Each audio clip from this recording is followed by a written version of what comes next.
Modiar, akhirnya Bu RW yang palakin warganya dicopot, pejabat yang terlibat juga ditendang. PJ Heru tegas nggak akan kasih ampun soal pungli. Hajar Pak. Terus sempat deket, ditawarin katanya, ini anaknya harus diurusin secara kayak apa, akte, kayak pindah ke sini aja gitu. Nah, bapaknya kan orang Bogor, KTP Bogor, ditawarin, bapaknya suruh pindah ke sini, ya udah demi dia, demi anak gitu ya. Bapaknya nyari surat pindah ke sini, nah ditawarin. Jadi akte sama kakak sama KTP itu kan 1,5 juta. Udah dibayar itu, keluar akte, keluar apa? Kakak sama KTP, bapaknya nanya aktenya mana. Akte katanya harus ada KTP ibu gitu. Sedangkan itu aku kan harus nyari surat pindah, terus anakku masih kecil. Katanya ya udah kalau nggak nyari surat pindah bayar 1 juta, nanti KTP saya cariin. Kata tetangga itu. Lurah minta dicopot Pak. Dia ditanganin inspektorat. Inspektorat ya Pak. Selama 5 tahun kepemimpinan Pak Anies, warga Jakarta bukan bahagia tapi malah stres, menderita. Nah, buktinya, kalau nggak salah pada edisi Maret 2022, kanal media nasional CNN Indonesia merilis pemberitaan dengan judul Riset Ungkap Jakarta Masuk Kota dengan Tingkat Stres Tertinggi. Dugaan pungutan liar atau pungli yang dilakukan pengurus RW terhadap warga yang hendak mengurusi dokumen kependudukan keluarganya mencuat ke publik.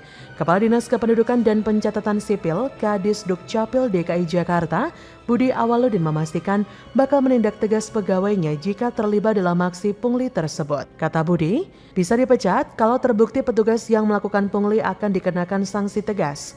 Budi menyampaikan pihaknya memberlakukan sanksi tegas untuk pegawai yang melanggar aturan. Karena itu sejauh ini dirinya belum menerima laporan soal pungli.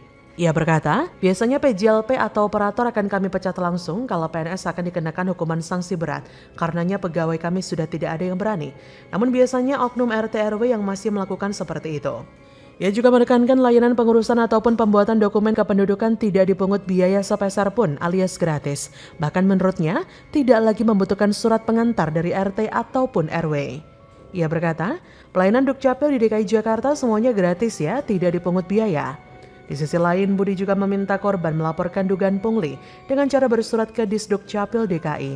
Surat itu menurutnya bisa dikirim beserta bukti pungli. Ia berkata, yang kena pungli bisa kita panggil atau buat surat ke kami. Diberitakan sebelumnya anggota DPRD DKI Jakarta, Imam Mahdiah mendapat laporan dugaan pungli dari Durikepa, Jakarta Barat.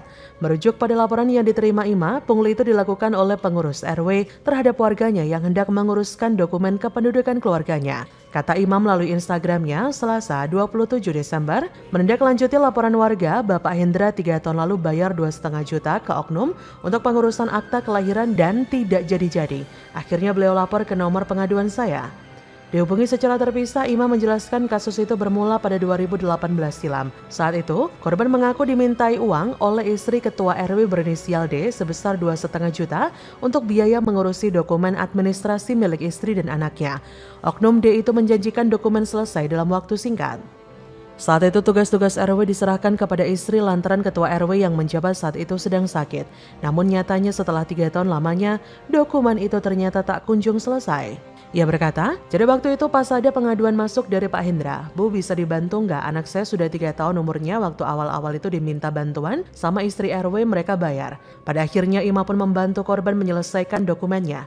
Ia pun sudah melakukan cross-check dugaan pungli itu kepada Pemprov DKI. Di sisi lain, laporan tentang istri RW di Jakarta Pusat melakukan pungli dengan dimintai duit 2,5 juta untuk mengurusi akta memicu kehebohan. Lurah Durikepa Abdul Rashid mengatakan sudah menindaklanjuti dan meminta keterangan dengan terduga dan pelapor.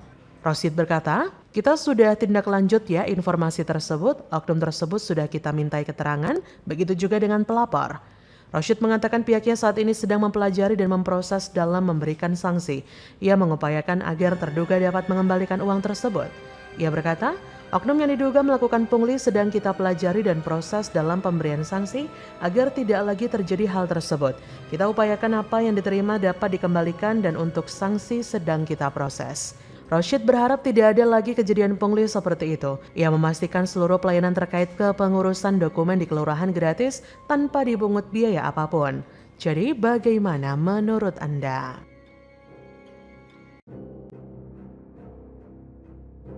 Kemacetan yang 5 tahun gak tuntas-tuntas, gak perlu penghargaan, yang penting kerja dulu. Ngene cek kurangi kecepatan piye, orang mlaku blas. Orang mlaku blas, macet. Kok iso omong kurangi kecepatan.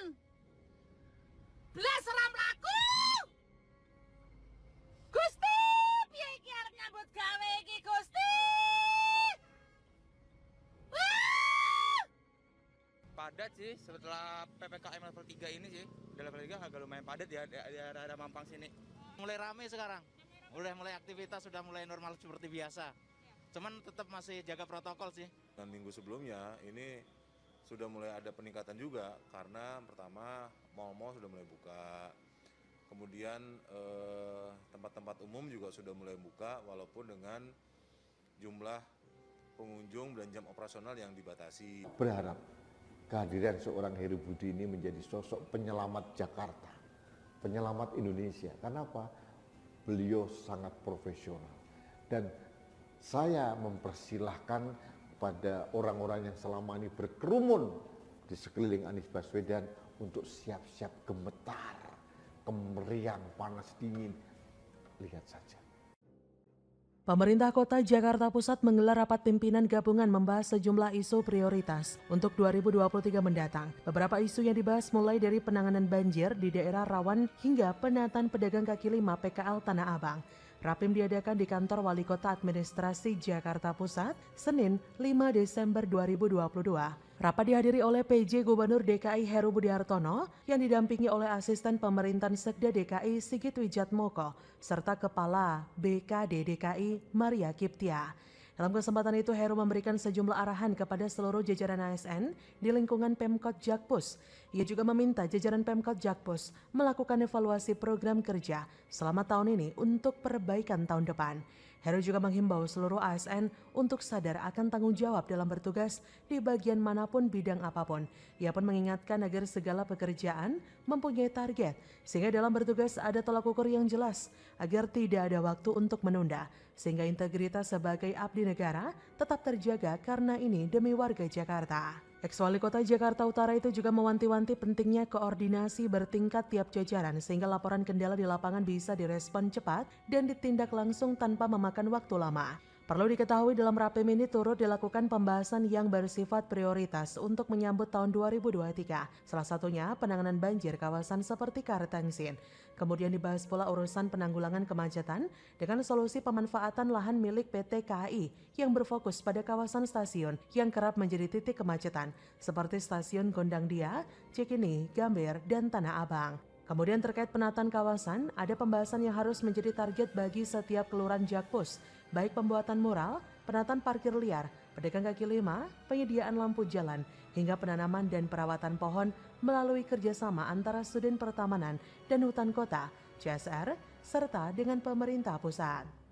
Jadi bukan hanya menggempur banjir saja, PJ Heru juga fokus pada kemacetan yang juga menjadi momok bagi DKI Jakarta. Hal itu merupakan satu dari 3 masalah yang diamanahkan Jokowi kepada PJ Heru, yaitu banjir, kemacetan, dan polusi udara. Tentu saja ada masalah lain yang harus ditangani, tetapi ketiga hal tersebut adalah masalah utama yang harus segera ditangani. PJ Heru memberikan prioritas kepada 3 masalah tersebut. PJ Heru juga telah bertemu dengan pihak Polda Metro Jaya untuk mengatasi kemacetan. Koordinasi yang dilakukan PJ Heru merupakan bentuk sinergitas antar pejabat dan aparat. Langkahnya mungkin sederhana saja, yaitu koordinasi, tetapi langkah ini penting dilakukan. PJ Heru tahu bahwa Jakarta adalah milik banyak pihak. Permasalahan Jakarta tidak mungkin diselesaikan sendiri, tetapi perlu dukungan banyak pihak. Karena itulah, koordinasi adalah langkah biasa tetapi dampaknya bisa luar biasa.